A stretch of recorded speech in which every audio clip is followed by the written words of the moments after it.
Hello, viewers. Macbeth Detailed Guidelines. Macbeth is a tragedy by Shakespeare. Power, ambition, guilt. These three forces drive one of the darkest tragedies ever written, Macbeth. It is not just a story of a brave warrior, but of how unchecked ambition can destroy both mind and soul. As we step into a world of prophecies, betrayal, and blood-stained crowns, we may ask ourselves, is fate responsible for Macbeth's fall or his own choices? So let's begin. The main focus should be on answers, how to write answers, because the exam is ahead. So our main focus is on this thing, how to write answers. If we analyze Macbeth, we see that there are three personalities of Macbeth. Number one, ambitious Macbeth, or we can say three Macbeths are there in this play. The first one is ambitious Macbeth, the killer one, particularly in Act 1 and 2, the portion that we have studied in class 11. Class 11 में जो Act 1 और 2 हमने पढ़ा है, that introduces ambitious Macbeth. वो हमें एक ambitious Macbeth से introduce कराता है. Then in Act 3 we meet planner Macbeth, the plotter Macbeth. Macbeth जो कि plannings करता है, plot करता है, and this time he doesn't take help of his wife, Lady Macbeth. He plots Banquo's murder, he manipulates, he plots, he lies, but this is again one thing that he could not deal with the pressure. इस level पर इन act 3 वो थोड़ा तो strong हो गया है if we compare him with act 1 and 2 but yes in act 3 again he is plotting he is planning he is lying but still he is not able he could not deal with the pressure अभी वो pressure पूरा अपने आप से नहीं bear कर पा रहा है and Lady Macbeth protects him in banquet scene और जो लेडी मैकबेथ है वो उसे बैंक्वेट सीन में प्रोटेक्ट करती है when he loses control in front of his guest at that time Lady Macbeth comes for his protection. Then in the third point is in Act 4 and 5 we meet another kind of Macbeth, that is tyrant Macbeth. He becomes bloodthirsty. So now he is totally cruel, he is totally bloodthirsty, he wants to retain Scotland anyhow. At any cost, his main aim is to retain Scotland. So this way we see three personalities of Macbeth in the whole play. Initially the killer, the ambitious one, and then the planner, the plotter, and last of all tyrant Macbeth who meets his end. And then next thing that we have to keep in our mind is the reason and the impact. In Macbeth, we see that every event has a reason and its impact. For example, Banquo's murder. If Banquo's murder is there, there is a reason also why Banquo was murdered, and then its impact. The impact of Banquo's murder was hallucinations and willing to defeat fate. This was the will of Macbeth, that now after Banquo's murder, anyhow he was willing to defeat fate. Then the next thing that you have to keep in your mind is try to correlate the events and their impact. So you have to keep in your mind the events and their impact and try to establish a kind of relation between them. Only then you will be able to answer the because questions, right? So this thing is very much important, that you have to correlate the events and their impact. And one more thing, viewers, if you are finding these instructions helpful, please subscribe my channel.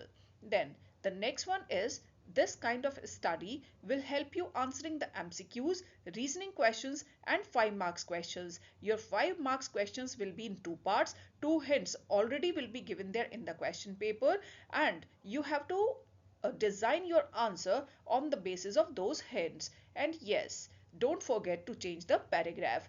When you have elaborated hint 1, then change the paragraph and then elaborate the second point.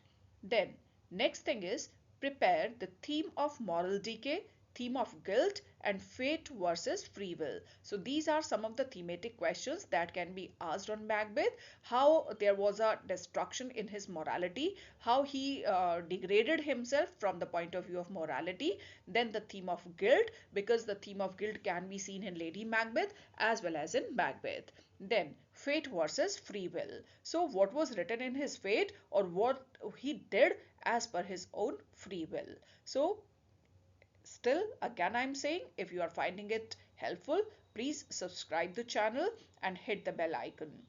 Then the next thing is apply shadow character method, because sometimes compare and contrast questions are asked. So very well, for every main character you should try to know who their contrast character is, because in Macbeth we see that Shakespeare has adopted this shadow character method.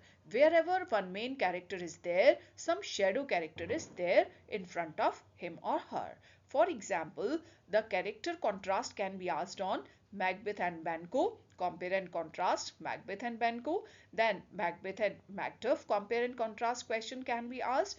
Then Lady Macbeth and Lady Macduff. So Lady Macbeth और Lady Macduff का compare and contrast questions भी पूछा जा सकता है. Then Macbeth's guilt versus Banquo's ghost. So these two are the invisible things. So Banquo का जो ghost है उसकी appearance और Macbeth में जो guilt है, इनको आप कैसे इलाबरेट करेंगे, क्योंकि ये मैकबेथ का गिल्ट ही था जो कि उसे बैंको का घोष दिखाई पड़ रहा था. And whenever you are writing these answers, actually these are based somewhere on the character sketches, right? So compare and contrast, writing these things, prepare your answer using the keywords. So when you read your text, at that time if you find some of the keywords for any character, then just mark them and keep them in your mind. Then, in this play, children, remember important symbols. So, some important symbols are there in the play. Blood. So, blood is there right from the very beginning. Okay. So, intense guilt. Blood is symbolic of intense guilt and violent ambition. In the beginning of the play, we see bloodshed, and that reveals violent ambition. And afterwards, when we see blood stains, okay, on Macbeth's hands or on the hands of Lady Macbeth, they show intense guilt. Then sleep. Sleep in the previous acts, what you have studied in your class 11, at that time sleep is much elaborated, and there it symbolizes lost innocence, right? And then afterwards it symbolizes agonizing guilt, because Macbeth loses his sleep, Lady Macbeth loses her sleep, so it shows agonizing guilt, because this is the excess of agony and guilt, right? And madness, and ultimately it develops a kind of madness in almost both of them. Then hallucinations. So hallucinations are also there. As in this picture, you can see the dagger scene, okay, that you have studied in the beginning.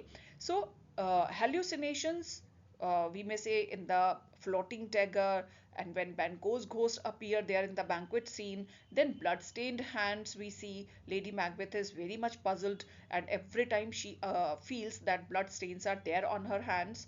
So all these hallucinations show intense guilt and moral DK.